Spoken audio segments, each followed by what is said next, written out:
Jesus is enough. Pakisabi siya sa katabi natin, Jesus is enough. And we pray as one family in the name of the Father, the Son, the Holy Spirit. Amen. Today I receive all of God's love for me. Today I open myself to the unbounded, limitless, overflowing abundance of God's universe. Today I open myself to God's blessings, healing, and miracles. Today I open myself to God's word so that I become more like Jesus every day. Today I proclaim that I am God's beloved. I am God's servant. I am God's powerful champion. And because I am blessing the world in Jesus' name. Amen. Patuloy tayong manalangin. Panginoon, aming Diyos, maraming salamat sa pagkakataong ito na patuloy mo kaming tinipon. Ang pagkakataong ito ay tunay ng pagpupuri at pagpapasalamat sa iyong pangalan. Nawa Panginoon, gabayan mo kami sa araw na ito upang ang iyong banal na salita ay hindi lamang namin madinig. Ito'y aming maisabuhay at makapagpabago sa lahat ng aming mga pinagdaraanan. Ang lahat ng ito ay muli ipinagpapasalamat namin sa pangalan ng iyong anak na si Jesus. Amen. In the name of the Father, the Son, the Holy Spirit. Amen. My dear brothers and sisters, tayo ngayon ay nasa talk number 1. Diba? Ito po ay mula sa letter of Paul, diba? Sa mga Colossians. Paul wrote four prison epistles. Diba? Sabi nga dito, una, sumulat si Paul sa mga taga-Colossia. Diba? Ephesians, Philippians, and for Philemon. So bahagi po ito, yung pong Colossians ay church in Colossae, founded by Epaphras. Isang simpleng tao na nagsimula ng isang simbahan sa Colossae, na kung saan ay parang ganito rin lamang, maliliit na mga gawain ng pagpupuri, pagpapasalamat at pag-aaral sa banal na salita ng Panginoon. Ito po ang good news. 99% of the time, God uses ordinary guys like Epaphras. Ordinaryong tao ang ginagamit ng ating Panginoon. 99%. Ginagamit ng Panginoon ang mga ordinaryong tao ito. At sabi mo sa iyong katabi, kaya pala ikaw yung katabi ko ngayon. Diba? Lahat tayo dito ay ginagamit ng ating Panginoon para simulan ang pagpapalawig ng pag-aaral sa mabuting balita ng ating Panginoon. Sabi nga namin, nung nagsimula tayo ng Feast Malolos sa isang garahe, diba? Sinumala namin nila Brother Norman sa garahe nila, at doon unti-unti ay lumaki ang Feast Malolos. Pero saan pa nang galing ang Feast Malolos? Galing ng Feast Marilao. Doon nagsimula na mula sa Feast Marilao, inatasan si Brother John na nagsilbing ating Epaphras dito sa Feast Malolos upang dito magsimula tayo ngayon ng ating feast. Mga kapatid, na napakahalaga sa atin yung pagtanggap ng misyon ng ating Panginoon, hindi lamang para sa atin, kundi para sa bawat isang kapamilya po natin. Yung Colossians ay isang church in Colossae. Di ba? Founded by Epaphras. Siya yung nagsimula. At ito ay panawagan din sa atin na napakahalaga. The best person for the job isn't the most gifted. Di ba? Hindi po yung pinakamahusay ang tinatawag ng ating Panginoon upang mangaral, magbahagi ng salita ng Diyos, kundi yung the most generous o yung mapagbigay. Yung kaya niyang ibigay yung oras, yung kaya niyang ibigay yung kanyang talino, yung kanyang husay, kaya niyang ibigay para sa ikagagaling ng bawat isa sa atin. Kaya my dear brothers and sisters, is God calling you to be like Epaphras? Tinatawag ba tayo ng Panginoon upang magsimula ng gawain? Tinatawag ba tayo ng Panginoon upang simulan ang paghahayag ng salita ng Diyos? Tinatawag ba tayo ng ating Panginoon para yung buhay natin makita yung buhay ng ating Panginoon. Noong nakaraan pong series po natin, The Great I Am, ipinakilala ng Panginoon kung sino siya. Di ba? At doon, ipinaliwanag din sa atin na tayo ay ginawa ayon sa kanyang imahe. At tayo ngayon ay dapat mamuhay kagaya ni Epapras na dapat ipamuhay po natin. Dinadala natin ang salita ng Diyos ayon sa Biblia, pero ngayon sinasabi sa atin, my dear brothers and sisters, dali natin ang salita ng Diyos ayon sa buhay natin na kasama natin ang ating Panginoon. Palakpakan natin ang ating Panginoon. Is God calling you to be Epapras? Di ba yung ginagawa natin, meron tayo dito sa feast ng Love Someone Today. Di ba? Meron tayo dito sa feast na kung saan ay tinuturuan tayo at inikaya tayo na magkaroon ng mga feast lights doon sa ating mga trabaho, sa ating mga bahay, sa mga kapitbahay natin, doon sa schools natin. Feast light. Para yung natututunan natin dito, na iuwi natin at naibabahagi natin sa ibang mga tao na hindi nakakapunta dito. Meron po tayong feast at home. Ibig sabihin, my dear brothers and sisters, available yung mga talk natin online. Pwedeng tayo bilang isang pamilya, yung mga hindi nakakarating dito, hindi natin nakakasama, simulan natin sa kanila na ibahagi ang salita ng Diyos. Pakisabi sa iyong katabi, share the word. Share the word. Ang sabi po dito, ito pong sulat ni Apostol Pablo o na St. Paul sa mga Colossians ay isinulat po ito sa loob ng kulungan. Imagine na natin paano makakapag-share ng Word of God ang nasa loob ng kulungan. At habang nasa loob siya ng kulungan, dinalaw siya ni Epapras. Dinalaw siya at sinabi sa kanya na mayroong dalawang problema. Yung Colossians, yung church. Number one is idolatrous mysticism. Mamaya pag-uusapan natin dyan. At yung rigid piety. Pag-uusapan po natin mamaya yan, mas malalim. Pakisabi sa iyong katabi, Jesus is enough. Jesus is enough. My dear brothers and sisters, awitan natin ang salita ng Diyos. Thy word, O God. It's a lamp unto my feet and a light unto my path. Mga kapatid, ang ating pong pagbasa ay mula sa Colossians chapter 1 verse 2 to 4. We are writing to God's holy people in the city of Colossae, who are faithful brothers and sisters in Christ. We always pray for you and give thanks to God. For we have heard of your faithful in Jesus, in Christ Jesus, and your love for all of God's people. My dear brothers and sisters, muli, awitan natin ang salita ng Diyos. Thy word, O God. It's a lamp unto my feet and a light unto my path. But my dear brothers and sisters, bago tayo umupo, pwede bang ikutan muna natin ang lahat at sabihin natin, Jesus is enough. Jesus is enough. Jesus is enough. Jesus is enough. Thank you, thank you. Jesus is enough. Jesus is enough. Thank you. Jesus is enough. Thank you sa ating music ministry. Maraming salamat po. Jesus is enough. Jesus is enough po. Okay. Amen.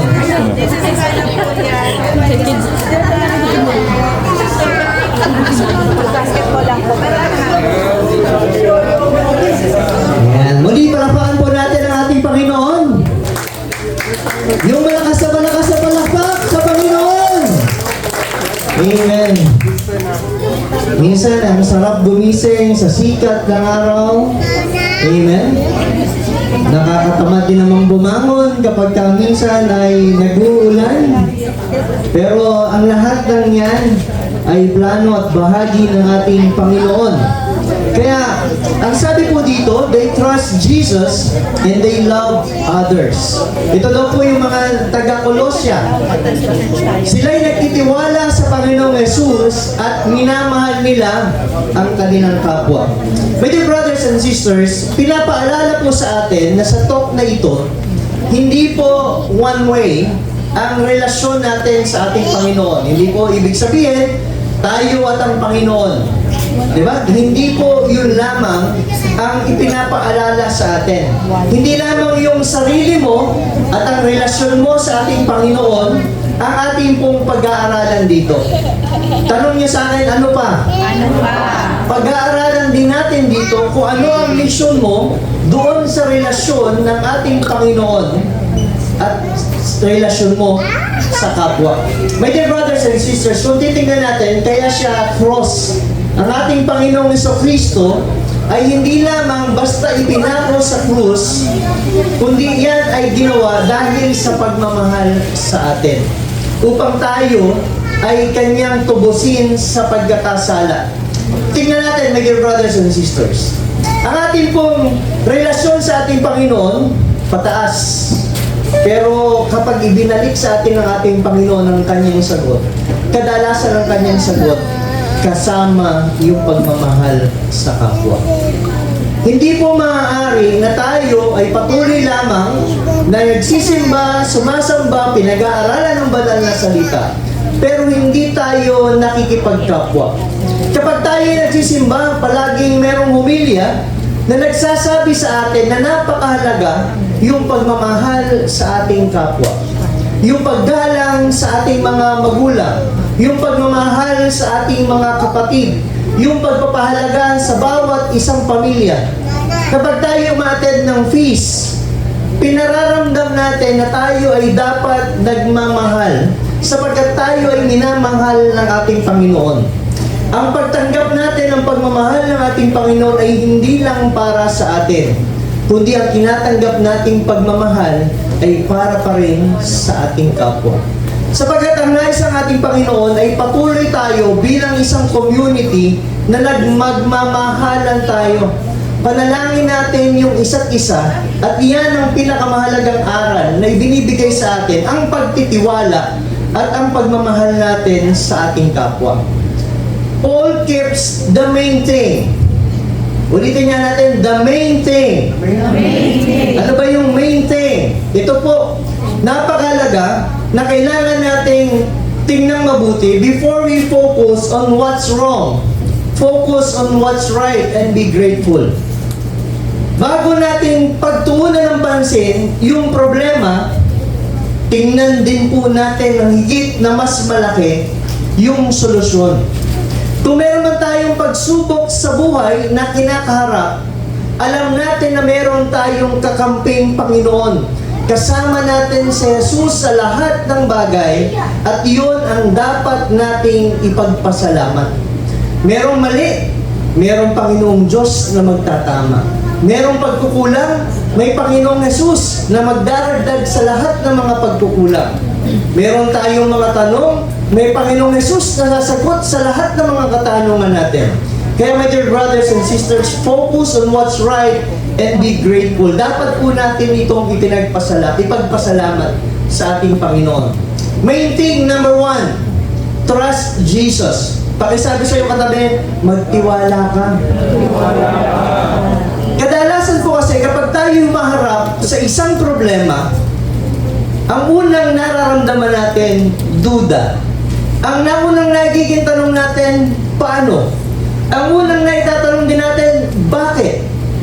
Kasi nagkukulang tayo ng pananampalataya sa ating Panginoon. My dear brothers and sisters, tayo bilang tao, natural pong nararamdaman natin minsan na kapag tayo humaharap sa problema, ang tanong natin, bakit? Ang tanong natin, paano natin ito susolusyonan? Okay lang po yun. Pagsabi sa'yo katabi, okay lang yun. Basta mayroong nagsasabi sa atin, okay lang yun. Ibig sabihin, my dear brothers and sisters, yung pakikipagkapwa, iyan ay nagpapaalala sa atin. Ibig sabihin, sa gitna ng problema, sa gitna ng pagsubok na kinakaharap natin, meron tayong kapatid na magpapaalala sa atin, kaya natin yan. Kasama natin si Jesus. Tingnan mo yung mas malaking picture ng ating Panginoon sa gitna ng problemang kinakaharap natin. Number 2, dun sa main thing natin, love others. Pakisabi sa iyo katabi, love others. Doon sa kabila naman, pakisabi, I love you. Mahal natin yung isa't isa. Di ba? Yung pagmamahal ng ating Panginoon, ibinibigay sa atin para ito'y ibahagi natin sa ating kapwa.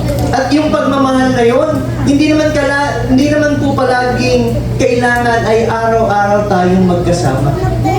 Yung pagmamahal na yun ay maipaparating natin sa pamamagitan ng pananalangin natin na sana ay malampasan natin yung iba't ibang mga problema. Yung pagkakataon na kung saan ay tanggapin natin na tayo bilang anak ng Diyos ay merong mga kapatid. Pakitingnan nga yung katabi natin. Kaya pala. Sabi mo, kaya pala. Di ba? Kaya pala tayo yung nagsasama-sama dito sapagkat yung kapatiran po natin, yung ating komunidad ay nagsasabi sa atin na tayo, nakikipagkita tayo sa ating Panginoon dito every Sunday. Tayo nananalangin sa loob ng banal na misa every Sunday dahil tayo yung magkakasama at pinapahalagahan natin ang pagiging magkakapatid. Ang sabi po dito sa Colossians chapter 1 verse 6 to 8, this same good news is bearing fruit everywhere by changing lives. Just as it changed your lives, you learn about the good news from Epaphras, our beloved co-worker. He has told us about the love for others and the Holy Spirit has given you. Mga kapatid, mission po natin ang ipakita, iparamdam at ibahagi natin ang pagmamahal ng ating Panginoon. Amen? Amen. Hindi po siya tatanggapin lang at bubulukin natin sa puso natin. Tatanggapin natin ang pagmamahal ng ating Panginoon at ito ay ating ibabahagi. Kaya napakahalaga po na tuwing Sunday na nagkikita tayo dito, wag po tayo papayag na yung kung ikaw ay nagpuntang mag-isa, uuwi ka pa rin mag-isa. Kung ikaw ay nagpuntang mag-isa, sana meron kang bagong kaibigan at bagong kakilala. Kung nagpunta po kayo bilang isang pamilya dito, sana po ay may bago kayong kapamilya na maisama sa inyong pamilya sapagkat iyon ang bahagi ng simula ng ating pakikipagkapwa. Love is the center of God's kingdom. Love is the embodiment of God's self-giving character. Love is message of the cross. Alam natin, my dear brothers and sisters, kung bakit ang ating Panginoong Kristo ay naipako sa krus nang dahil yan sa pagmamahal sa atin. Hindi lamang doon sa pinagsimulan ng kasalanan, kundi yan ay ginawa. Yan ay nangyari nang dahil sa pagmamahal sa atin ng ating Panginoon. Sapagkat tayo ay kapwa. Pakisabi sa iyong katabi, tayo ay kapwa. Ang sinasabi dito kanina, yung problema, idolatrous mysticism or rigid piety. Both flows from the same fear that Jesus is enough to protect them. My dear brothers and sisters, ito yung sinabi ni Epaphras nung dumalaw siya sa kulungan. Ano ba yung sinasabing idolatrous? Pagsamba po ito sa rebulto, pagbibigay ng banal na parangal sa imahe o bagay. Noong mga panahon na yon, ang simbahan ay halos sumasamba na talaga sa mga Diyos-Diyosan. Maling espiritualidad. Ito yung pag-asa sa mga mahiwagang ritual o yung sinasabi natin yung mga pungsoy, di ba? Yung mga natin pampaswerte. Yan ay mga bagay na kung saan iyon yung mga tinatawag na mahiwagang ritual na hiwalay sa tunay na aral ng Diyos. Dito rin po ay merong problema noon ang paglihis ng debosyon. Yung pagbibigay ng higit na halaga sa mga nilikha kaysa doon sa lumikha.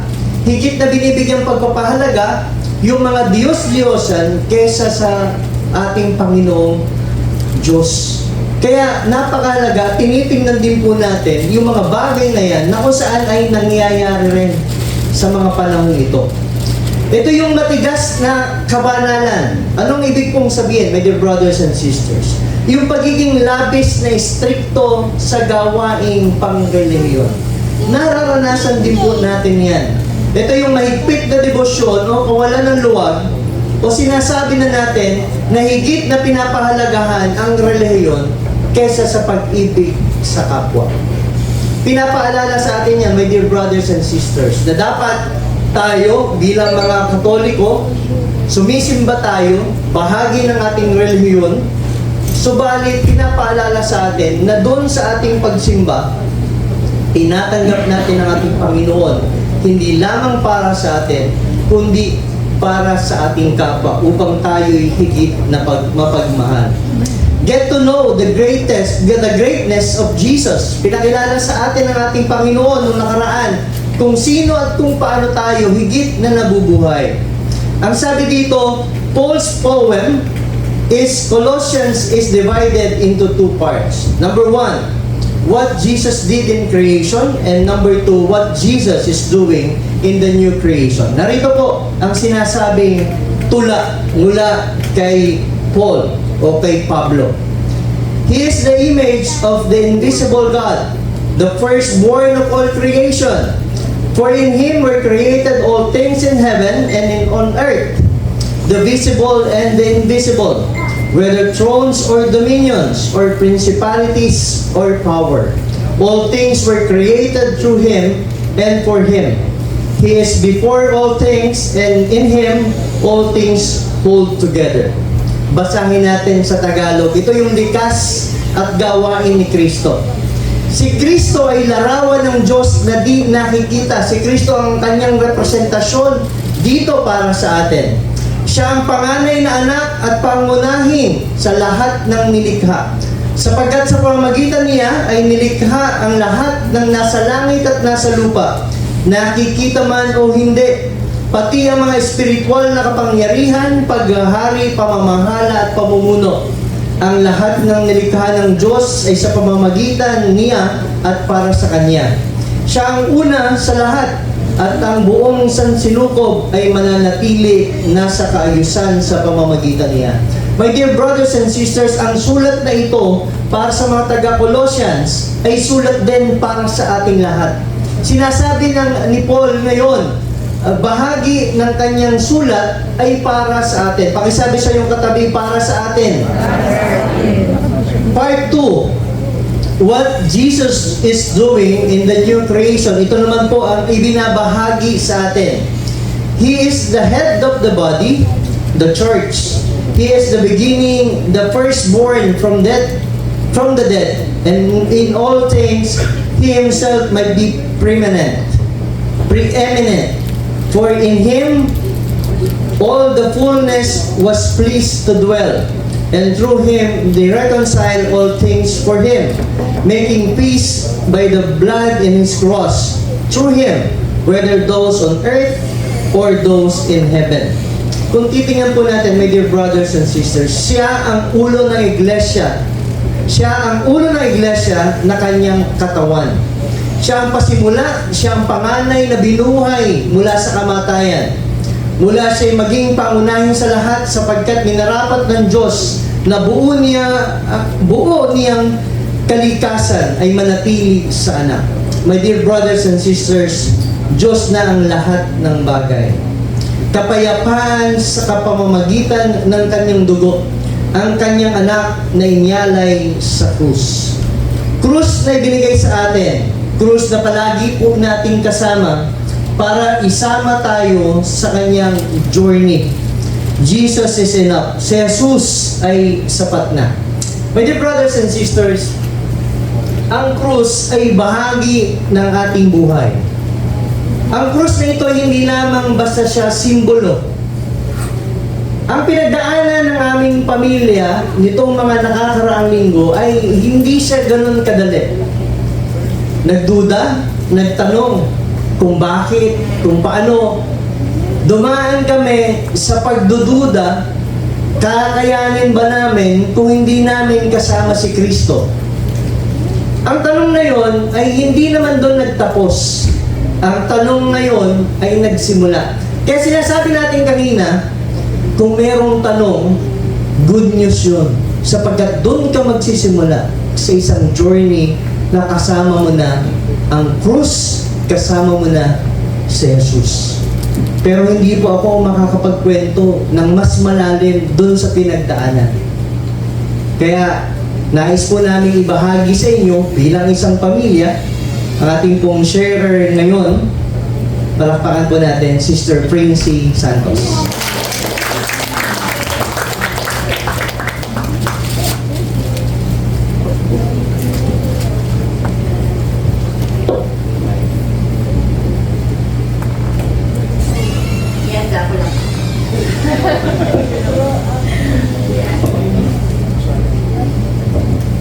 So, good morning. This cross is not just a cross. Natatandaan mo ba to, Sis Abby? Yan, sila po yung nagbigay sa amin. It is a reminder that Jesus has always been present in my life. And through everything that happened, I realized one thing. Jesus is enough.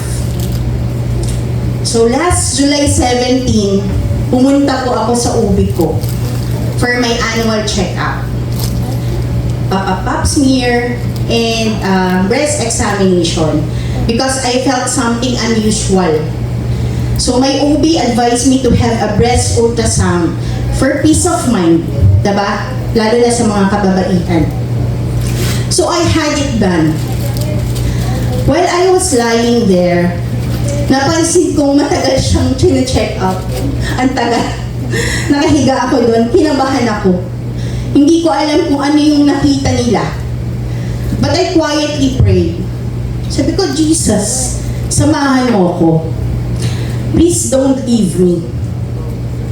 The result showed a suspicious finding. And I was advised to undergo a biopsy. Takot pa naman ako sa hospital. Kasi galing si Papa doon, diba?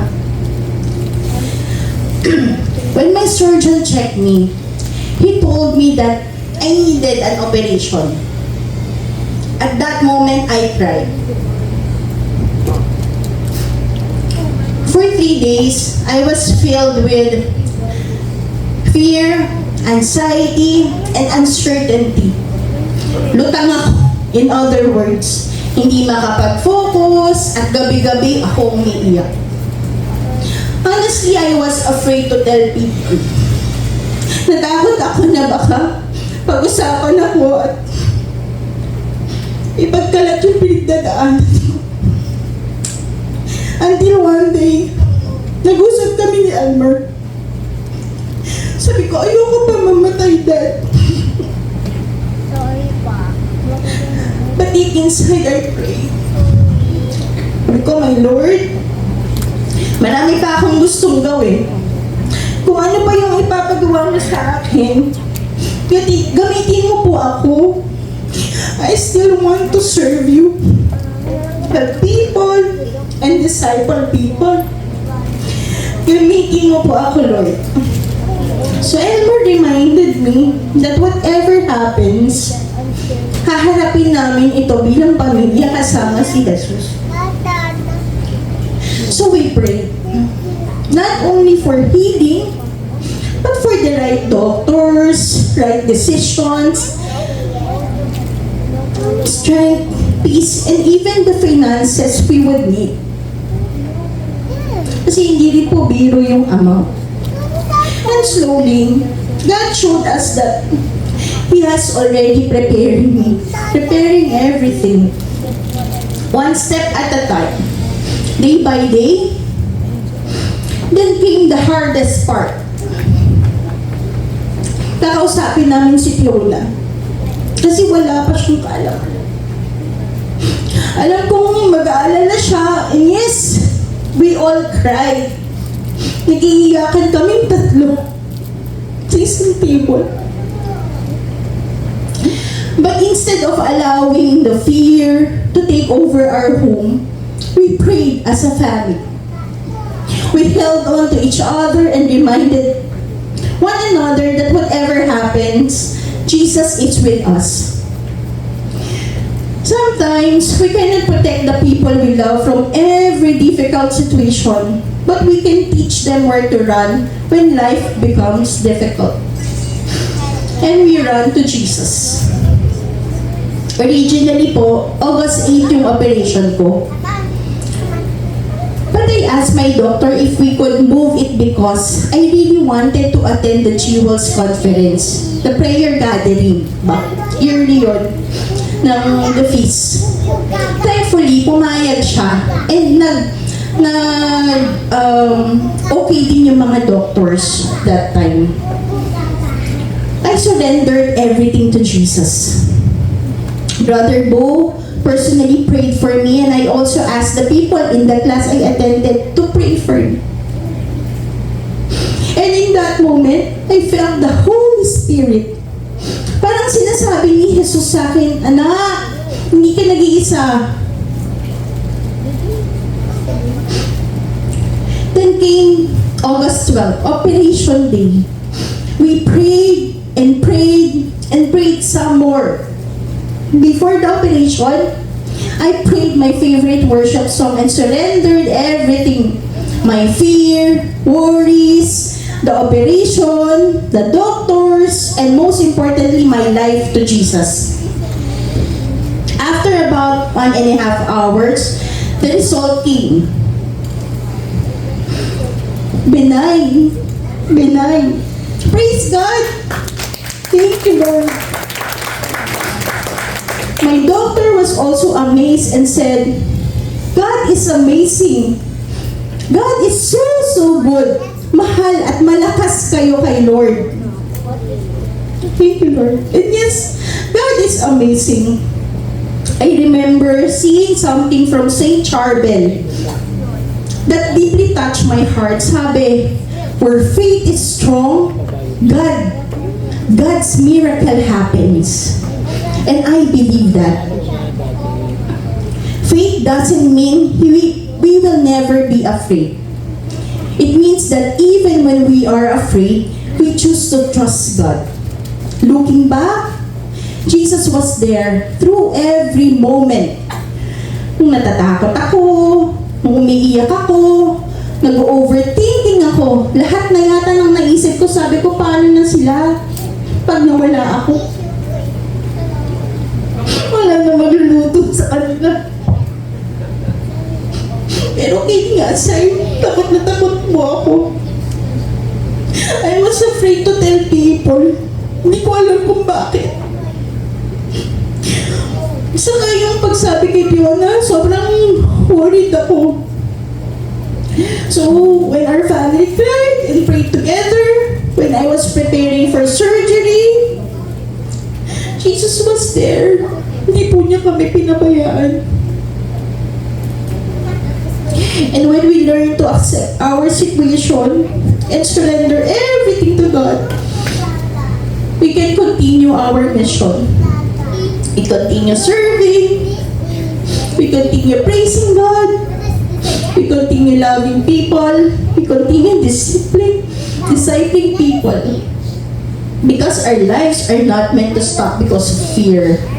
To anyone going through something difficult right now, whatever it is, a health problem, financial struggle, family concern, or a silent battle that nobody knows about.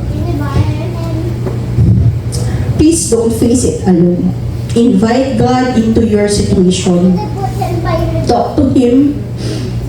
Iyak ka sa Kanya. Tell Him your fears and ask Him for wisdom, strength, peace, and courage. Hindi ibig sabihin na kapag may faith tayo, wala na tayong mararamdamang takot. Faith means kahit takot tayo, we choose to trust God. Sometimes the miracle is not only in the outcome. Sometimes it is the strength God gives us to face each day. The people He sends to stand beside us, and the peace He gives us in the middle of uncertainty. Sometimes the miracle is simply realizing, I am not alone. God is with me. Today, I can say with all my heart, Jesus, you are enough. Your presence is enough. Your grace is enough. Your love is enough. Your plans are enough. This cross is a reminder of the God who carried me when I was weak, comforted me when I was afraid, protected our family, and surrounded me with people who prayed for me. Salamat po. Thank you, Jesus, for giving me another chance to serve, to love, to disciple, and to fulfill whatever mission you have entrusted to me. And to everyone who prayed for me, especially the Feast Malolots family, who checked on me and encouraged me during those difficult days. Thank you from the bottom of my heart. I may never be able to thank everyone enough, but I know God sees every prayer. And today, my heart can only say, thank you, Jesus. You are enough. To God be all the glory.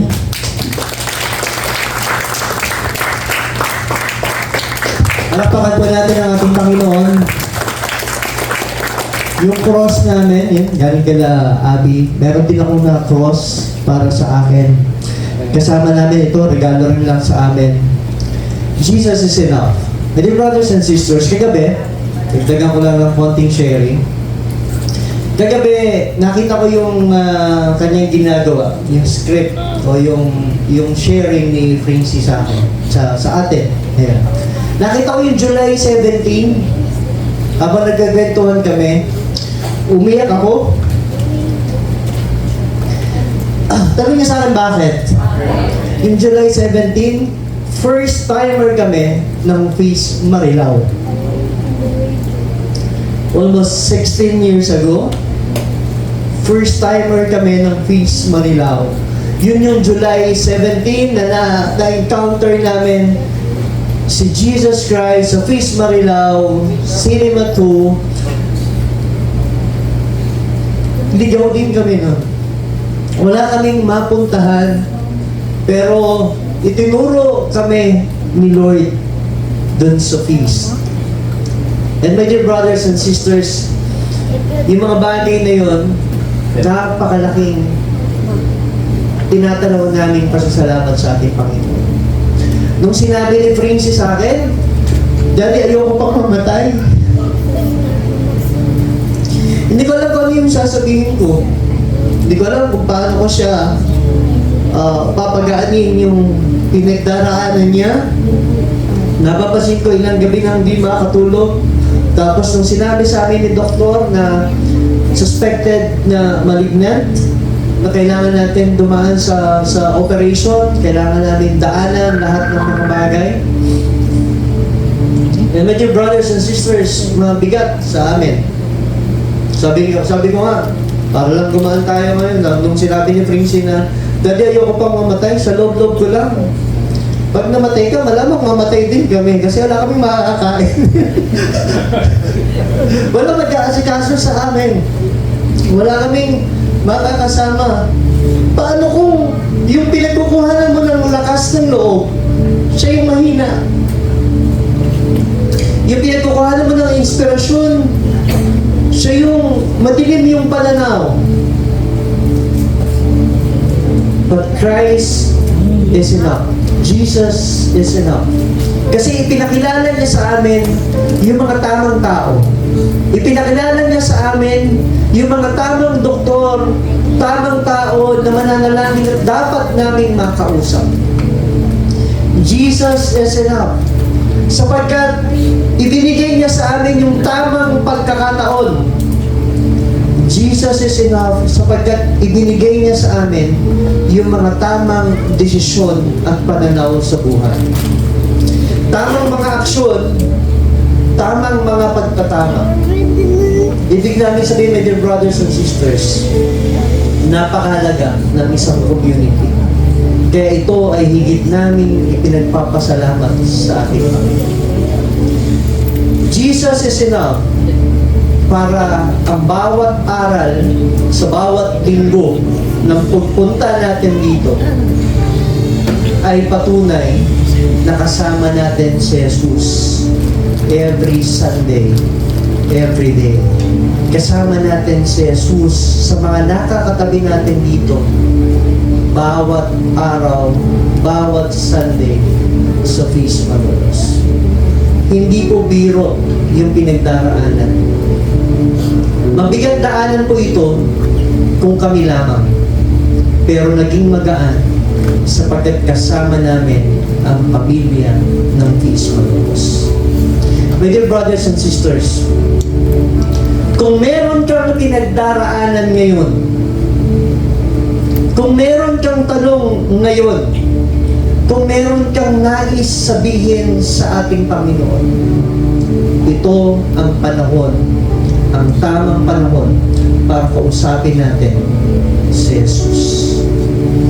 Amen. My dear brothers and sisters, inaanyahan ko tumayo ang lahat.